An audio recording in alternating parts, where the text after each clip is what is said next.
안녕하십니까. 평양만사 김길선입니다. 주간 북한 내부 관련 시사를 시작하겠습니다. 주간에 공개된 김일성 족속의 일일 지시문이고 노동당의 일일 지령서인 노동신문과 기타 북한 언론 매체들이 선동한 내용들을 분석하고 날로 심각해지는 김정은과 김일성 족속 체제의 말세적 증상을 드러내는 내용을 위주로 시사의 주제를 다음과 같이 선정했습니다. 첫째, 김정은과 노동당의 소위 중앙 집권적 경제 규율 수립 관련 폭언들을 분석해 드리겠습니다. 두 번째, 김정은과 노동당이 농민 약탈 행위에 대해서 분석해 드리겠습니다. 다음 세 번째로 김정은과 노동당이 아주 비열한 쿠바 비난 작태를 분석해 드리겠습니다. 그러면 먼저 김정은과 노동당이 중앙 집권적 경제 규율 수립 관련 폭언들을 분석해 드리겠습니다.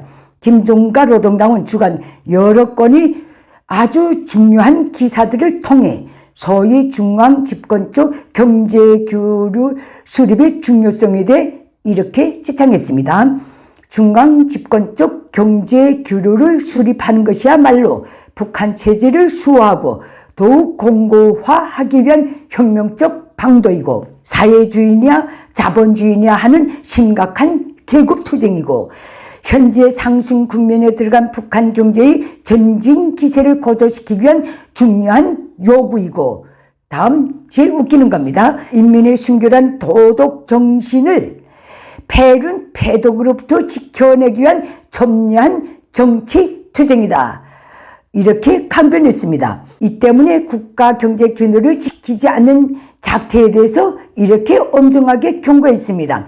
이것은 반당적, 반국가적 범죄 행위다. 다음, 우리 제도를 압살하려는 외부 세력들이 책동에 맞장구 치는 명백한 이적 행위이다. 고로 당적, 행정적, 법적 투쟁의 강도를 끊임없이 올려야 한다. 이렇게 지창했습니다. 저는 김정은과 노동당의 우위의 살벌한 궤변들을 분석하면서 동시에 북한 주민들은 이를 두고 과연 무슨 생각을 했을까라고 더듬어 봤습니다. 아마도 절대 다수의 북한 일군 당원 근로자는 나와는 상관없는 문제다. 필히 그렇게 생각했을 것입니다. 경제란 생산노동을 할 수 있는 원료의 보장, 생산노동에 필요한 생산수단의 보장, 생산노동에 대한 보상의 지불, 이 세 가지 조건만 구비되면 굴러간다는 것쯤은 북한 주민사회 너나 없이 다 알고 있습니다. 그런데 김정은이라는 이 멍텅구리는 이런 엄연한 진실을 철저히 외면하고 경제균형 수립이 인민의 순결한 정신 도덕을 패독으로부터 지키기 위한 첨예한 정치 투쟁이라는 듣도 보도 못한 궤변까지 꺼내들었으니 북한 주민사회가 얼마나 악인하겠습니까? 경제를 다 파괴하고 북한 주민을 30년째 야선상에 내몰아서 그들 모두를 생계형 범법자로 만든 족속이 그곳 주민들이 북한 밖의 경제 발전에 대해 동경한다고 해서 패독으로까지 매도하고 있으니 북녘의 주민들도 더더욱 김정은 정권 종말의 임박을 끼고 있을 것 같습니다.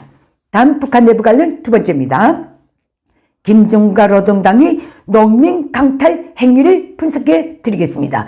김정은과 노동당은 주간에 노동신문 등을 내세워서 농민들이 애국민 헌납을 강제하는 기사를 여러 건 내보냈는데 그 내용은 대체로 이렇습니다. 전역의 농민들이 애국의 뜻으로 하나가 되고 애국의 실천으로 한 모습이 되자면 김정은이 호소를 높이 받들고 애국민 헌납운동을 적극 벌이고 있는데 그 애국민을 바친 사람들 중에는 당장 출가할 딸 자식을 가지고 있는 어머니도 있고 이기주의로 계속 말밥에 오르내리던 아바이도 있고 금방 농사일을 변 농장의 막내도 있습니다. 이런 식으로 선전했습니다. 시청자 여러분, 북한의 직업 농민들이 식량 배급을 어떻게 받는지 아십니까? 북한의 전체 사문 노동자와는 달리 북한 전역의 직업 농민은 해마다 연말 결산 분배에서 받게 될 현물을 담보로, 즉 곡식입니다. 월 1일 1인당 700g의 식량을 당겨서 먹고 연말에 그 먹은 양만큼 제외하고 식량 현물 분배를 받도록 되어 있습니다. 이 때문에 북한에서는 흉년이 들면 들수록 농민들이 현물 분배를 받을 수 있는 양이 그만큼 줄어들게 되어 있습니다. 그리고 사람이 곡식만으로 삽니까?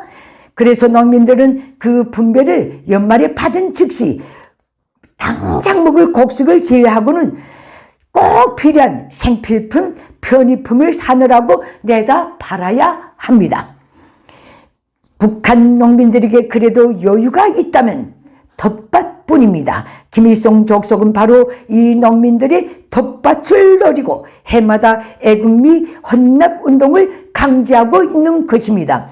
그래서 북한의 농민은 저 가난하고 또 가난한 나라에서도 다 직업 직종보다 더 가난합니다. 김일성 족속은 이렇게 파괴된 농민들이 생활을 두고 저 체제에서는 도저히 살아서는 볼 일이 없는 약속의 낙원 같은 지방경제 20/10 정책 궤변을 꿰들고 특히 북한 전역의 농민들을 기가 딱 막히게 기만 우롱하고 있습니다. 그런데 그것도 성차지 않아서 김정은과 그 사도 집단인 노동당은 김정은이 애국미를 헌납한 농민들에게 감사문까지 보내줬으니 올해도 죽으나 사나 농사를 잘 지어서 김정은 앞에 재구실하는 애국농민으로 떳떳이 나서야 하며 이것이 소위 공화국의 물, 공기를 마시고 있는 사람들이 마땅한 우리 도리라고까지 제청하고 있습니다. 이것이 주간의 북한의 실상입니다. 다음 세 번째입니다. 김정국과 노동당이 비열한 쿠바 비난 작태를 분석해 드리겠습니다. 김정은과 노동당은 주간에 노동신문 등을 통해 비록 쿠바라고 꼭 짚지는 않았지만 대한민국과 쿠바의 수교 사실을 알만한 직책에 있는 북한 주민이라면 누가 들어도 뻔한 쿠바 비난을 빈도 높게 퍼붓습니다. 소위 80년대 90년대의 사회주의 풍계의 교훈과 소위 자존을 잃으면 모든 것을 잃게 된다는 궤변을 떼고 비난했는데 소위 80년 90년대의 사회주의 풍계의 교훈에 대해서는 제국주의 평화적 이행 전략에 현혹돼 녹아나서 외세에 의존해서 독을 보려는 그릇된 선택을 한 것이 그 붕괴의 원인이라고 했고 소위 자존과 관련해서도 역시 오늘도 세계에 적지 않는 나라들이 자존을 버리고 남에 대한 의존심, 굴종의식을 가지고 잘못된 선택을 하고 있다.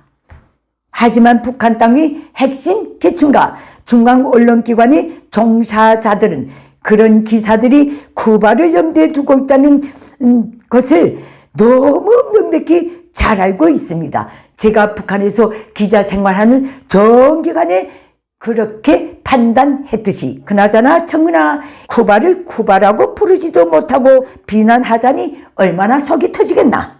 김정은 처지에서는 이 사실을 공개하자니 북한 주민 사이가 뭐 쿠바도 남조선으로 넘어갔어? 그럴 줄 알았어. 마땅히 구석구석에서 이런 식의 입방아지를 할 것이 더 두렵고 이것이 오늘날 김정은이 북한 내에서 참 빼도 박도 못하는 붕괴의 코너입니다. 북한 관련 내부 시사는 여기서 마치겠습니다. 감사합니다.